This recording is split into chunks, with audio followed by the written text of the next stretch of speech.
সেদিন হঠাৎ মায়ের ফোন, রেবা মামি নাকি একটা হোটেল খুলেছে, তাই আমাদের সেখানে যেতে নেমন্তন্ন করেছে একদিন। আমার ঝপ করে মনে পড়ে গেল কিছু পুরনো দিনের কথা। আমি যখন বেশ ছোট, তখন রেবা মামিদের বাড়ি আমরা মাঝে মধ্যে যেতাম। ওরা আমাদের বাড়ির কাছেই থাকতো। রেবা মামি ছিল মায়ের এক দুঃসম্পর্কে মাসির ছেলের বউ।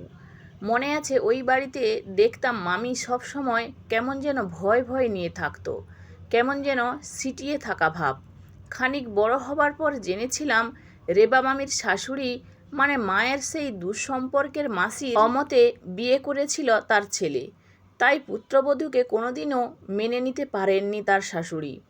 কথায় কথায় মামির সাথে দুর্ব্যবহার করতেন, শুধু সুযোগ খুঁজতেন মামিকে ছোট করার, কথা শোনানোর। আমার মনে আছে সে সময় ওদের বাড়ি গেলেই রেবা মামি রকমারি খাবারের পসরা সাজিয়ে আনতো আমাদের জন্য। সে খাবার খেয়ে মা বলতো, উফ রেবা, তোমার বানানো খাবার যেন অমৃত, তোমার হাতে সত্যিই জাদু আছে। মায়ের সেই প্রশংসা শুনে রেবা মামির নিস্পৃহ চোখ দুটিও যেন নিমেষেই খুশিতে ভরে উঠত, মুখে খেলে যেত খুশি। কিন্তু সাথে সাথেই ওর শাশুড়ি বলে উঠতেন মুখ বাঁকিয়ে, ধুর, তুই যে কি বলিস, ওই তো ছিরি রান্নার, তাইতে নাকি আবার হাতে জাদু।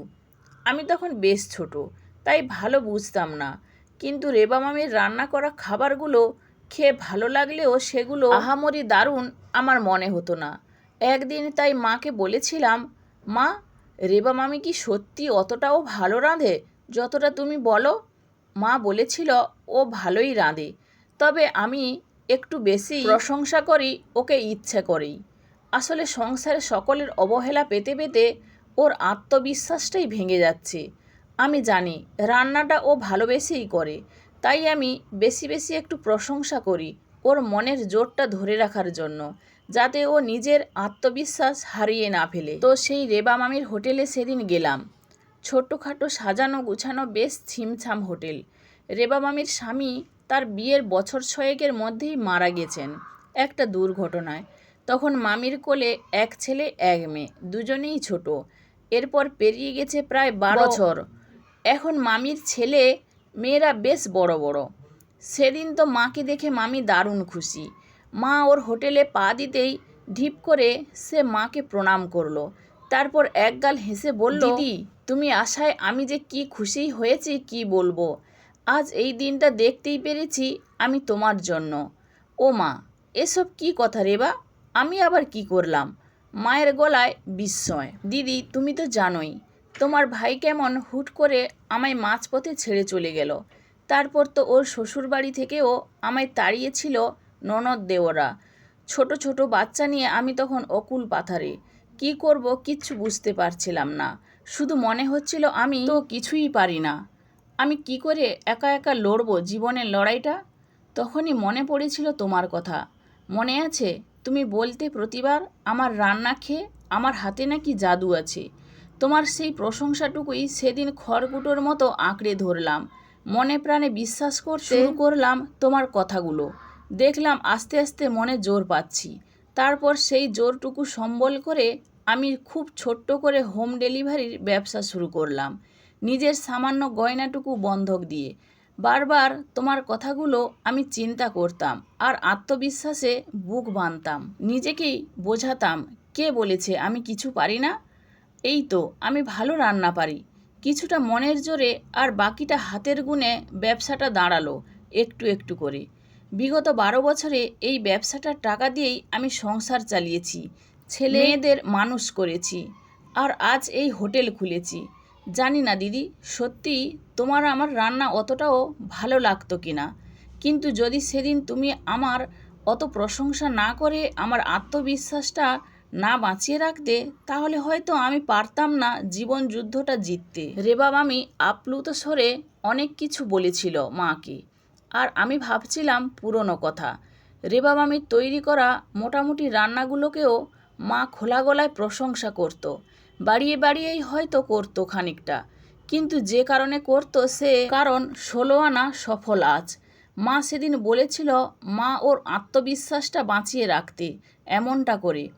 আর সেদিনই সেই আত্মবিশ্বাসটাই জয়ী করেছে মানুষটাকে জীবনযুদ্ধে জয়ী হতে। আসলে অনেক সময় ছোট ছোট ঘটনা, ছোট ছোট প্রশংসা, দু চারটে ভালো কথাই মানুষের মনে বাড়িয়ে তুলতে পারে অনেকটা আত্মবিশ্বাস, তাকে দিতে পারে অনেকখানি পজিটিভিটি, এগিয়ে দিতে পারে তাকে অনেকটা জীবনের পথে। কিন্তু আমরা অন্য কারোর মধ্যে কিছু ছোট্ট সমস্যা দেখলেও নিন্দা করার জন্য যতটা আগ্রহ ভরে এগিয়ে আসি, কারোর ভালো গুণের প্রশংসা করার জন্য কিন্তু তার সিকিভাগ উৎসাহও আমরা দেখাই না।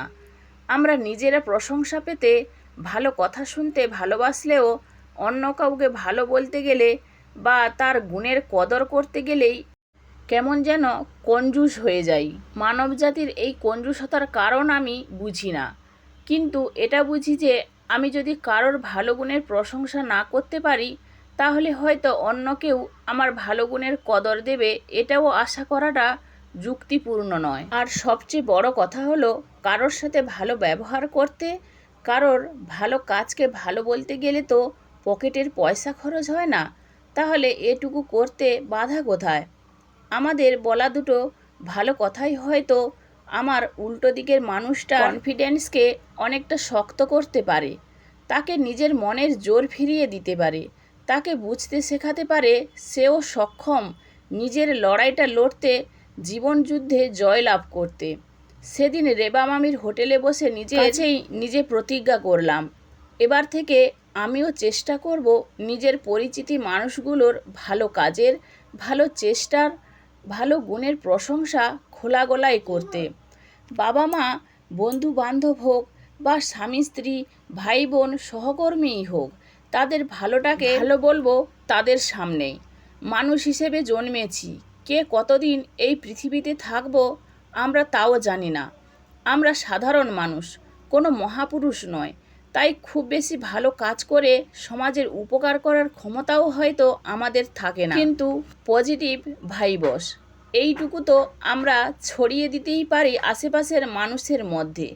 অন্যকে পজিটিভ ভাইবস দিতে গেলে বা তার ভালোটাকে মন খুলে ভালো বলতে গেলে টাকা লাগে না, শুধু লাগে একটা সুন্দর মন। আর শুধু এটুকু করতে পারলেই কিন্তু অনেকটা করা যায়।